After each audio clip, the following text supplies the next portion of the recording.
Lula está buscando ser um popstar, uma celebridade internacional, a falar bobagem em assuntos extremamente delicados e complexos, como foi o caso da Ucrânia. Sabe, isso é fascismo do puro. Aí, como é fascismo do bem, não é fascismo do puro. O petismo, essas coisas, é fascismo na veia. Eu não quero conviver com fascista, nem bolsonarista, nem petista. Veja bem, nós entramos na Corte Internacional de Haia acusando o Bolsonaro de genocídio da comunidade Yanomami. Sabe o que aconteceu no primeiro ano do governo Lula? 6% a mais de mortes da comunidade Yanomami. E agora? Sabe o que está acontecendo? Você está empurrando o povo brasileiro, que está mudando profundamente, para o lado da direita. O que o Lula está fazendo é replicar, agravar a relação podre, corrupta, fisiológica, clientelista, que vem se agravando profundamente no Brasil. O Lula bateu recorde de liberação de emendas, de orçamento secreto, de emenda de relator, com outros nomes. E um que se está roubando, Mário Sérgio, deve haver exceções, mas está se roubando 20%, 30% disso pelo Brasil afora, em todo canto. Se inventou corretor de emenda na sociedade brasileira. E com o Lula isso se agravou dramaticamente, enquanto a nossa elite, de forma cínica, artistas, intelectuais, cientistas, lideranças estudantis, todo mundo, se não for assim, como é que seria? Vamos votar um plebiscito, vamos votar referendos. O mundo inteiro faz isso toda hora. Por que aqui não faz? Porque o baronato quer ver o povo longe do jogo. Ainda tolera eleições, desde que elas sejam manipuladas e todos os candidatos beijam a cruz. Olha o que a democracia eleitoral brasileira produziu. Collor cassado, foi o primeiro eleito. Fernando Henrique se desmoraliza, o PSDB nunca mais ganha uma eleição nacional. Depois do Fernando Henrique vem o Lula, vai bater na cadeia. Tu acha que ele foi absolvido? Nunca foi absolvido. O Supremo fez uma curva para dizer que os processos não deviam ter sido julgados 5 anos depois, nessas maluquices que a institucionalidade brasileira tem praticado. Mas assim, o Lula foi parar na cadeia, a Dilma foi cassada, o Michel Temer foi parar na cadeia. Meu irmão, isso dá certo? Todos eles governaram com esse pragmatismo de se agarrar com os corruptos e fazer discurso de corrupção e não sei o quê, sabe, de se agarrar com a fisiologia. E isto com certeza não dá certo. Você imagina. De repente o Supremo vai voltar atrás e vai dizer que o Bolsonaro é elegível de novo, 5 anos atrás, foi o que fez com o Lula. Aí nós vamos de novo para a eleição Lula e Bolsonaro. O Lula está remoçando o Bolsonaro. Isso é um problema. O Biden, um desastre nos Estados Unidos, está remoçando o Trump. Como é que um cara com 81 anos de idade, decrépito, quer ser candidato de novo? Sabe, eu estou perdendo a crença nessa democracia eleitoral. A democracia que eu acredito é outra, é a que empodera o povo, que agita as pessoas, sabe, que luta.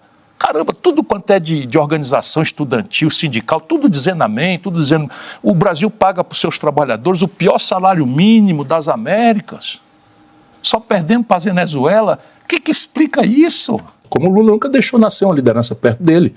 Me diga quem é o segundo petista. O Haddad, que era o cara que tinha perdido a eleição para a reeleição de São Paulo, que é um pau-mandado. A Dilma, que vinha de ser do PDT... sem tradição nenhuma e tal, para ele continuar mandando. Isso é uma estratégia de coronel que eu tenho horror a isso. E lá no Ceará nós temos um trauma com isso. E a turma do Bolsonaro ainda me chama de coronel, né? Então eu resolvi não ser candidato e me transformei em inelegível, porque o meu irmão, sendo governador, eleito e reeleito, eu não posso ser candidato a nada lá no Ceará. E o Tasso dizia, mas você está louco? Com 50 anos de idade? Não, pai, isso não dá vez às outras pessoas. Eu saí do processo eleitoral muito respeitado. Houve um que me comparou, fiquei extremamente lisonjeado, com a seleção de 82. Diz que era uma seleção extraordinária, mas não ganhou nada. Então tá bom, eu fico tá, olha, não desista não. Eu não quero ser acusado de desistir.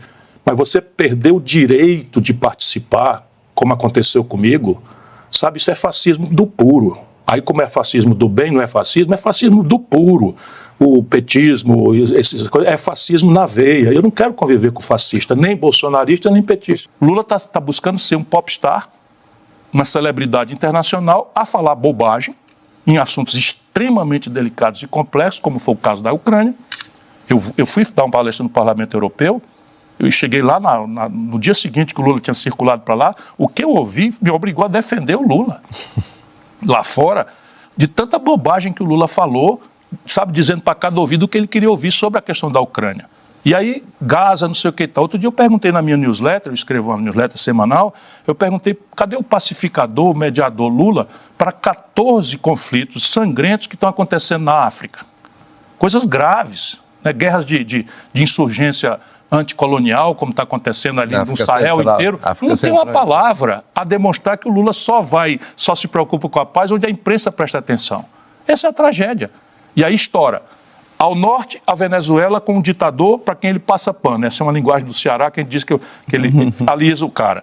Ao sul, um Milei tomando posse na Argentina, com constrangimentos graves para desequilibrar as relações no Mercosul, que para além de uma mera união aduaneira, em crise, era outra coisa quando nós assinamos, e eu ajudei a escrever, o Tratado de Ouro Preto. O Uruguai contesta o Lacalle tudo que o Lula pensa e fala.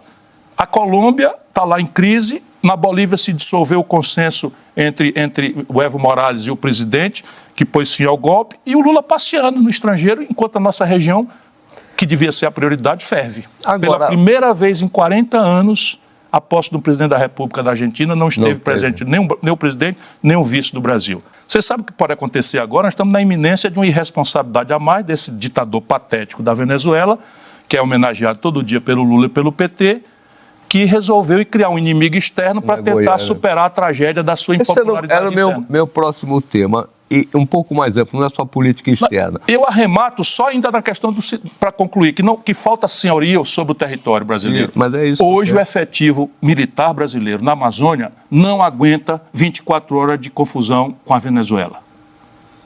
Olha que tragédia. O maior país da região, de tanta politicagem, de tanta conversa fiada, de tanta corrupção, não aguenta 48 horas de um conflito com a Venezuela.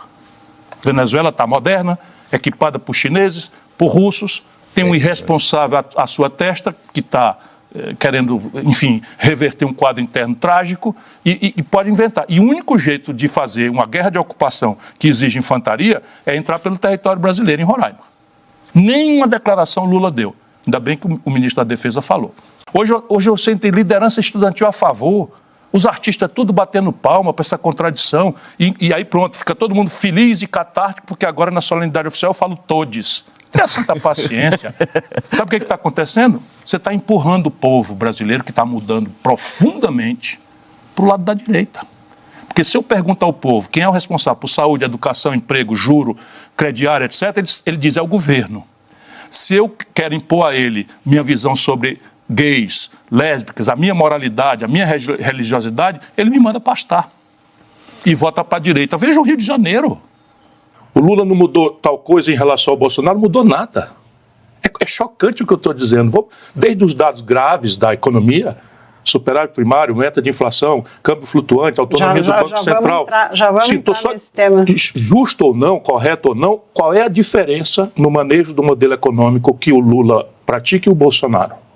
Se um marciano, amigo imaginário que eu tenho, passou aqui no ano passado, em 2022, e viu aquela guerra civil quase iminente no país, e passa agora, a emenda do relator está igual, a roubalheira na relação corrupta e fisiológica com o Congresso, igual com as mesmas pessoas, as mesmas personalidades. Vamos no extremo, o Lula sobe a rampa com essa coisa identitária. Isso que te desiludiu, que te faz desistir? A prostração da sociedade civil brasileira a isso. Eu não desisti, eu fui desistido. Então eu estou lutando por outros logros. Eu só não quero submeter mais minhas ideias a um processo eleitoral viciado. Então, só que fique muito claro, o senhor não é candidato a presidência da República. Não pretendo mais ser candidato a nada. Não pretendo mais ser candidato a nada. Não mesmo. Vou ver se consigo. Como o senhor resumiria o governo até então? Uma grande decepção. Porque eu sempre alimento a ideia de que o Lula e o PT e seus puxadinhos, entre os quais está o meu partido, tem obrigação moral, obrigação explícita, compromisso, claro, com a mudança do Brasil. Veja bem, nós entramos na Corte Internacional de Haia acusando o Bolsonaro de genocídio da comunidade Yanomami. Sabe o que aconteceu no primeiro ano do governo Lula? 6% a mais de mortes da comunidade Yanomami. E agora? Aí está aí agora a imprensa inteira a serviço da propaganda do governo, ou descuidada, que eu sei que tem muita gente equilibrada, mas descuidadamente passa celebrando o maior superávit primário, aliás, o terceiro maior superávit primário do mês de janeiro. Sabe quais foram os dois maiores? 2021 e 2022 com Bolsonaro. Compreende? É tudo mentira, cara. Tudo mentira. A economia brasileira está paralisada, está estagnada. O senhor disse que o PDT funciona numa espécie de puxadinho do governo Lula. O senhor é favorável que o PDT saia do governo Lula? Veja, isso tudo no nosso partido, pelo menos, é amadurecido, vamos dizer, democraticamente. A maioria dos meus companheiros, com argumentos respeitabilíssimos, prefere ficar no governo. Eu, entretanto, estou autorizado a ter minha própria opinião.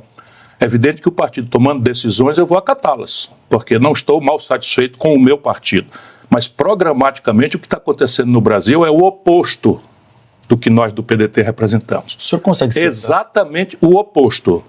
O Lupe tenta todo dia reduzir a taxa de juros de um dos maiores escândalos da história brasileira, que é empréstimo consignado.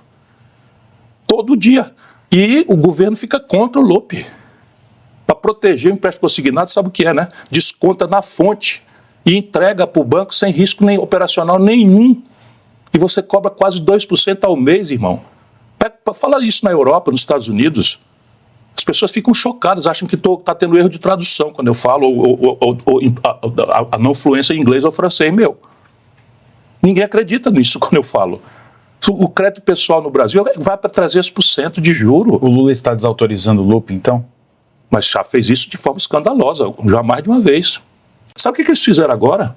Eu vou dizer aqui para todo mundo ver. Não sai na imprensa. Sabe esses 93 bilhões de reais desse pulso de bom pagador? Estranho, né, não? O Lula e o PT e o Haddad sem dinheiro para nada, corta daqui, corta dacolá, confusão, de repente resolvem pagar o calote dos precatórios do Bolsonaro, 93 bilhões de reais. Eu digo, opa, como eu conheço a vida? Sim, cara, e aí tem. Fui atrás e achei, sabe o que é? Eles venderam os precatórios para bancos, poucos bancos, 2 bancos, que compraram esses precatórios com deságio de até 50%. Quem venderam? O governo, Lula. Isso é uma falcatrua maior do que o Mensalão e do que o Petrolão juntos. Governador, conversando no Palácio do Planalto... Sabe quando é que saiu isso na imprensa? Nunca. Vai sair agora, porque vocês estão me dando a oportunidade. Se eu tiver provas, pode nos dar. Manda o Ministério Público fazer. É tão simples, eu vou dar a pista. É simples, sabe o que você faz? Você pega o seguinte, quando é que no mercado os precatórios estavam sendo vendidos com deságio de 30%, 40%, 50%, e por que eles passaram a fazer? Oficia a Justiça Federal e pergunta quem são os terceirizados. Até um repórter pode fazer isso, vai na Justiça Federal e pergunta quem são os portadores dos créditos que estão vindo buscar pelo valor de face, não sendo os credores originais. Você vai achar um banco, 2. No Palácio do Planalto... Os mesmos, de sempre. Há alguns assessores que dizem que Luiz Inácio Lula da Silva está disposto a conversar com o senhor. Já houve algum aceno? O senhor está disposto a sentar com o presidente da República? Olha, você imagina se eu não estou disposto. Eu converso até com o Satanás, se o assunto for a obra de Deus. Compreende o que eu estou querendo dizer? O Satanás está a fim de se reconverter, precisa de uma conversa com esse próprio pecador aqui, para voltar para a obra de Deus, estou pronto. Agora, para fazer balé, sabe, conversa fiada, e, sabe, esse negócio de encantador de serpente, eu já conheço, o Lula ficou velho, cansado, está falando muita bobagem, sabe, ele gosta de cooptar todo mundo. Só que esse aqui ele não conseguiu. Agora, repare, a Amazônia. Como é que a gente resolve com a Amazônia? O Lula vai em Paris, pega carona num espetáculo de música dos artistas, no Champs-Élysées, e anuncia diante de uma grande ovação desmatamento zero. Hoje está acontecendo o recorde de queimadas na Amazônia. Hoje. Aí encolheu comparando com o Bolsonaro. Claro que encolheu, porque o Bolsonaro desmontou as estruturas de comando e controle na região. A Marina voltou, o ICMBio, o IBAMA, a multar as pessoas. Então as multas cresceram 200%, 300%. É isso que vai resolver o problema da Amazônia? Repressão? Tira o cavalo da chuva. Porque o Lula perdeu o pulso faz tempo. Quando ele assina a carta aos brasileiros, ele abre mão de qualquer, mesmo empírica, de qualquer formulação, de qualquer mudança mais profunda. E acredita que vai dourar a pílula da perversão econômica brasileira, da nossa tragédia social, da nossa tragédia nacional como um país decadente, sob o ponto de vista, vamos dizer, dos padrões de superação da nossa deseducação, dos padrões nosso padrão de saúde, dos padrões do nosso comportamento tecnológico, na nossa maturidade tecnológica. Tudo isso o Brasil está em decadência franca. E do próprio manejo do território. Nas cidades, hoje o Brasil não é mais controlado pelos governos, mas por facções criminosas e milícias. E isso ninguém está imune no Brasil inteiro. E não se faz nada, não se inova uma instituição, não se muda os orçamentos, não se há uma política sequer para combater um problema que está tomando sede no Brasil. E isso inferniza a vida do nosso povo.